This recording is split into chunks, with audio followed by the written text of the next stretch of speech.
Ibhola lethu ibhola lomzansi namaphethelo. We just experienced Stellenbosch ishaya iKaizer Chiefs kuma penalty, meaning iKaizer Chiefs seyiphumile ku culling knockout. Ngiphethe umzi uGrand mfowethu umoya uphansi man. Cha phansi kakhulu mfethu. Phela amaluza kanje. Akasama penalty akusinoma ubani mfethu. Ilotho kahle kahle. Sure. Vele uma uzohleza uphansi mfethu. Era wasamajida aphushile azamile ukudlala. Getting a crucial that was a crucial goal. Score le penalty siqede game mfethu. Umorisa. Before fana sifika kuma penalty ngifuna I saw good idea ku starting lineup yakho. You kept the same lineup, you only changed ukeeper. Do you think vele were you not scared mawubona ukuthi esani Pearson akekho bafaka uNtwari? Were you confident we? Yeah, I was not scared because Ontwari did good noma qualifying World Cup. So goalkeeper vele nama mistake wakhe awenza lapho nalapho, but this time around I think i-composure beyikhona yonke into beyigrand akuzange kube lo muntu lo ofuna ukuforce izinto up until befuna ukumshintsha after 90 after extra time befuna ukumshintsha then wafethela ukuthi no i-team ingivimbe because manje ngiyazithemba noma wani ngikhipha Sure. Lucky enough kwathola ukuthi ama-support sewa like i-5 bese idlulile kule nama-support so na olibambile ipenalty eli-1 meaning usavile then the only thing abekumele siyenzile nje ukuconverta mfethu. So nabo ucabanga ukuthi bayenza nabo coach that do you think vele it was a good idea ukuthi bamshintshe bafake uVuma because I'm thinking ukuthi it was riding from Ejimini. I think uVuma uba ama penalty abhaya wena uthini as uyi-supporter yeChozi la. Obviously goalkeeper coach kusho ukuthi ithembe ubani uVuma. But uNtanga naye wazithemba but no ningikhiphelana ufuna ukwabamba ngithi. Sure.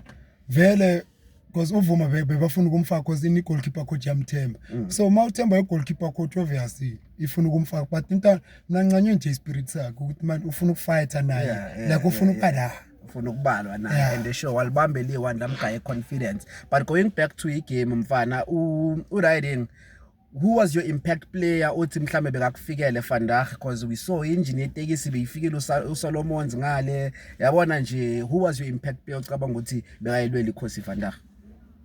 Umayo bro. Okay. Solomon.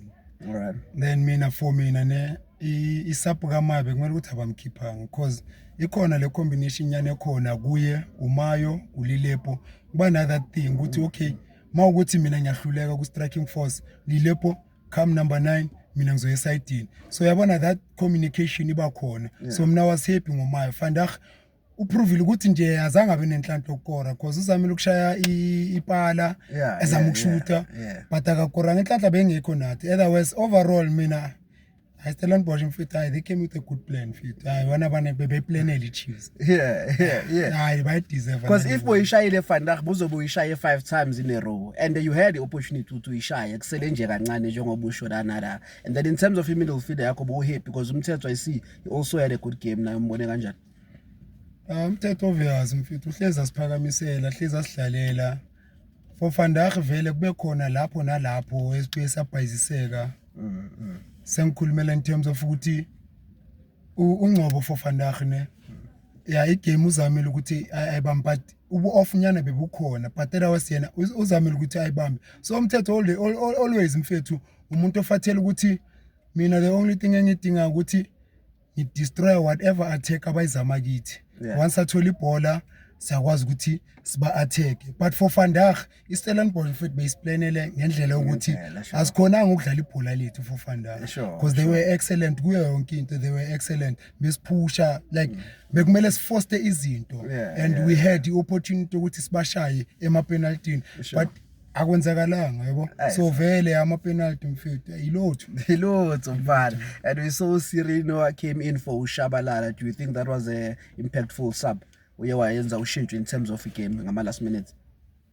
It's always an impact sub when it comes to okay uShabalala uyi10 uSirino nawo udlala i10 uShabalala usenzele ispan sakhe waba excellent vele ngoba ngeke phela igame asiya ku extra time angeke udlale that extra minutes ukuthi uthola ukuthi udlala 100 and something minutes uyi1 vele bekumele ukuthi babagayi chance of which leyo chance leyo icreator in i-friendship kubo Yeah, and create into a grand when it comes to football, because I know ukuthi mina I've got i-competitor ngoba mawukuthi ngiyabheda uSirini uzongena, mawukuthi uSirini uqala igame akabheda kuzongena abantu uShabalala, of which yonke into beyigrand uSirini ungene wayishintsha igame uzamile lapho nalapho njalo, so atholile ama-chances but you couldn't convert mfethu. Obviously mawungaconvert ama-chances wakho uzoshaya there's no way ukuthi ungawina igame ukuthi awukori.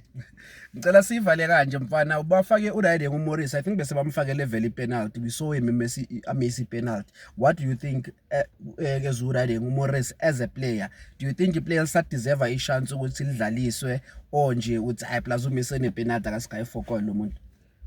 Deserve nakudlala bamgayi isikhathi adlale naziprove simbone, because last I think udlalile the previous games sengikhulumela indaba ya last season, but this season I think udlala amagame amancane akadlalanga amagame that much yabo.